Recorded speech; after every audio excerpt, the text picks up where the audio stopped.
Quelles sont les origines de ce fameux drapeau? Dans cette vidéo, je vais détailler par chapitre chaque théorie que j'ai pu trouver sur la Vendée. Donc dans le premier chapitre, je vais expliquer la théorie la plus répandue sur le drapeau corse. Je vais expliquer ces théories et aussi toutes les théories qui débouchent de celle-ci ou les théories qui la complètent. Et puis je vais parler d'une autre parlant d'un certain Maurice, théorie la plus divergente que celle que je vais vous expliquer maintenant.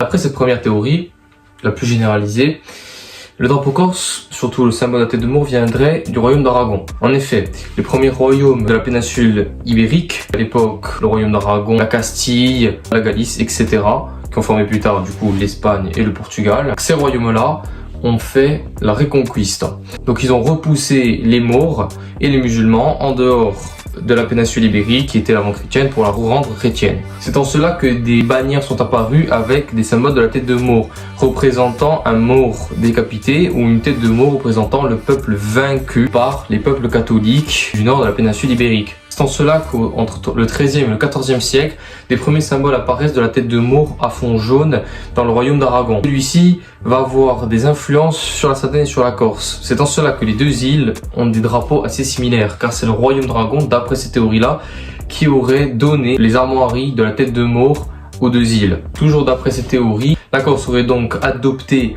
au fur et à mesure la tête de Maure unique, alors que la Sardaigne aurait gardé les 4 têtes de Maure avec la croix rouge représentant la croisade. Et puis Paul aurait redressé le bandeau pour donner un sens de liberté, de souveraineté et d'autodétermination dans cette période où la Corse est devenue indépendante. Donc au XVIIIe siècle. Mais d'après certaines théories, c'est pas vraiment passé comme cela. En effet, certaines théories changent juste quelques détails de celles que j'ai dit précédemment ou en rajoutent beaucoup d'autres, ou alors se base sur rien. D'abord, on va parler des petites différences qu'il y a dans d'autres théories. D'autres théories diraient que ça serait pas Paul qui aurait relevé le bandeau, mais ce serait Théodore de Neauphe, premier roi de Corse, dans les années 1730, qui lui aurait relevé le bandeau.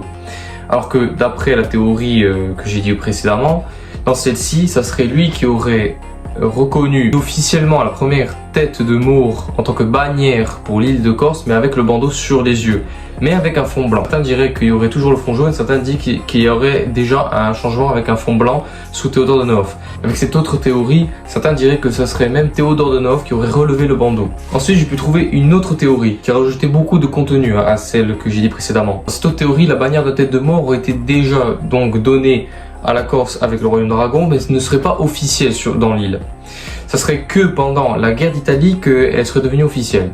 Je m'explique. De fait, cette théorie explique que Sambiero Gorsu, qui aurait fait une révolte en Corse pendant la période du XVIe siècle, au milieu du XVIe siècle, donc dans les années 1550, serait rentré dans l'armée française pendant la guerre d'Italie. Et celui-ci aurait brandi une première bannière pour représenter son armée corse faisant partie de l'armée française. Et le premier drapeau corse, du coup, serait, d'après cette théorie, un fond noir avec une croix blanche et dessus une première tête de Maure représentée. Donc aussi là, depuis de cette théorie divergent deux autres théories. Certains disent que oui, c'est Sampiero Gorsu qui aurait mis cette tête-là au milieu de ce drapeau pour faire une différence avec le drapeau du Piémont, qui avait aussi un drapeau noir, fond noir avec une croix blanche, et aurait rajouté du coup cette tête de Maure pour faire une différence. Et certains diraient qu'elle n'y était pas et qu'elle aurait juste pris le drapeau du Piémont en tant que représentation de l'île. Cette théorie est très contestée car à cette époque-là, la tête de Maure n'était pas encore un symbole de l'île, malgré qu'elle a été donnée en quelque sorte par le royaume d'Aragon, n'était pas comme officiellement le symbole de l'île. Ce sera que quand l'île deviendra indépendante sous Théodore de Neauphe et comme royaume, et après comme une république sous Pasquale Bal, et qu'elle sera vraiment le symbole qu'on connaît aujourd'hui. Enfin, il existe une dernière théorie, la plus récente, la plus éloignée de toutes les autres, qui serait la théorie de Maurice d'Agone. Qui est Maurice d'Agone? Maurice d'Agone serait un saint noir égyptien qui aurait été meurtri, tué, alors que c'était un saint, que c'était un catholique. Après certaines recherches que j'ai faites, on y retrouve certaines de ces représentations en Méditerranée, mais aussi dans certains peuples germaniques.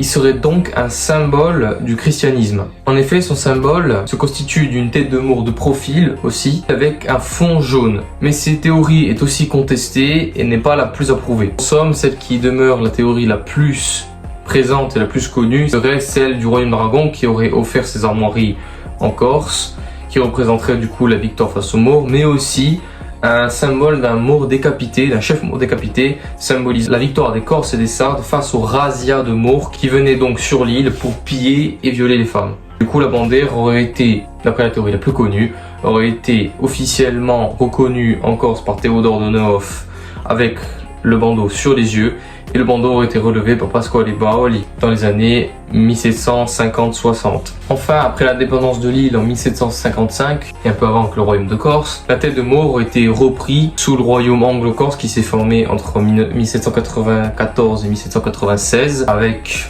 des armoiries anglo-saxons. Et enfin, le drapeau corse ici présent serait devenu officiel pour la région de Corse, donc sous la France, en 1980.